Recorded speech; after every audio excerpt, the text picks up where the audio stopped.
Jepara, Jawa Tengah, tanggal 6 bulan di tahun 1891. Hari itu, Kartini kecil tidak bisa berhenti bersedih. Kedua orang tuanya, Raden Mas Adipati Aryo Sosroningrat dan Mas Ajeng Nasirah menyampaikan sebuah berita yang membuatnya sangat terkejut. Sudah waktunya baginya untuk dipingit, seperti gadis bumi lainnya yang berhenti dan bersembunyi di balik tembok yang tinggi. Pak, Inil ingin melanjutkan sekolah. Inil ingin menjadi gadis pribumi yang cerdas, memiliki cerita yang membuat dunia ini terang. Tidak adil, harusnya Bapak menghancurkan tradisi kita sendiri. Ini adalah tradisi adat istiadat sejak dulu. Bapak adalah bupati pemimpin rakyat Jepara. Inil mohon Bu, sudahlah Trini, laksanakan apa yang sudah menjadi tradisi kelak. Engkau akan mengerti mengapa semua ini dilakukan. Kartini adalah anak perempuan tertua, maka ialah yang pertama kali merasakan bagaimana rasanya dipingit. Bagaimana ya rasanya dipingit? Inil yang pasti tentu saja kau tidak bisa terlalu bebas berinteraksi dengan semua orang. Tenanglah Trinil, ini sudah menjadi adat dan kita tidak bisa menghancurkan. Kami akan menjamkan. Terima kasih, aku sangat menyayangi kalian semua. Perasaanku sekarang sangat kacau. Semua ini seperti di dalam penjara. Kau perempuan satu, kami Kartini sedang duduk di halaman rumahnya. Tiba-tiba, dua orang berwajah Eropa terlihat berjalan dari kejauhan. Kartini meminjingkan matanya dan segera tertawa gembira melihat siapa yang datang mengunjunginya. Dua sahabatnya, Rosa dan Stella.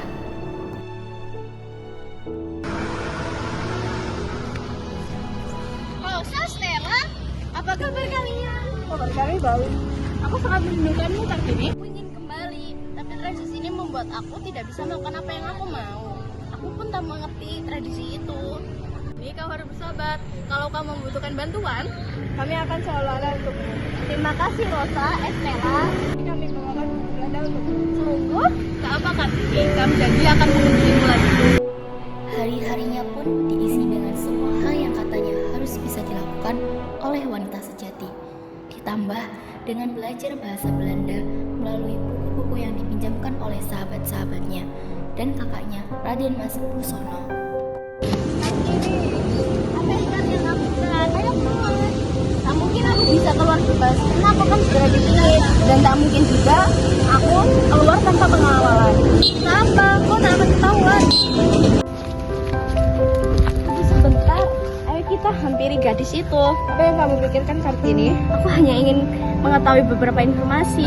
Lagi pula, tak apa kita berbicara dengan keluarga pribumi sebentar? Tak perlu. Apa kalian putri-putri Adipati Sastro Aryo Ningrat? Bagaimana ibu bisa tahu? Tentu saja, beliau adalah Bupati Jepara. Berapa kali kami melihat kalian berpergian bersama Bapak Bupati. Mengapa kalian berpergian tanpa pengawalan? Apa kalian tidak dipingit? Bu, bolehkah saya bertanya? Tentu boleh. Apakah hal dipingit harus dilakukan seluruh warga pribumi? Tentu saja, ini adalah adat sejak zaman nenek moyang kita. Lagi pula, dipingit dapat melindungi kita dari kaum laki-laki yang bukan muhrim, juga sampai kita menikah. Apakah ibu bersekolah? Kami hanya rakyat biasa, sejak kecil kami tidak bersekolah. Dapat bersekolah hanyalah rakyat Belanda dan kaum pribumi lainnya. Selain itu, tidak ada terkecuali laki-laki. Hari-hari dilewati oleh Kartini dengan lebih bersemangat. Ia selalu dikirimi surat dengan sahabat-sahabatnya, termasuk Tuan dan Nyonya Abedanon. Ada banyak hal yang diceritakan oleh sahabat-sahabatnya, termasuk melanjutkan pendidikan melalui beasiswa kedokteran di Belanda untuk Kartini.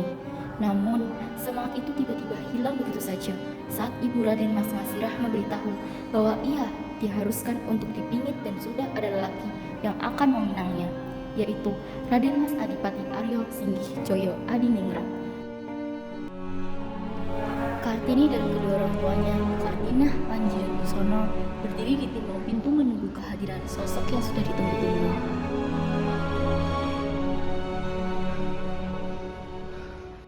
Jantung Kartini berdegup kencang, pikirannya kacau.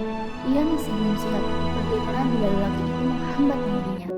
Tentunya Adipati Susoningrat sudah mengetahui maksud kedatangan saya ini untuk bertemu dengan Trinil kecil.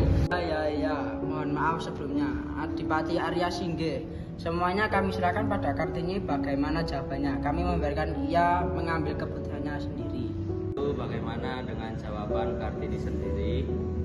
Bapak Ibu, bolehkah ini berbicara berdua saja dengan Mas Adipati Arya Soeningrat? Baiklah.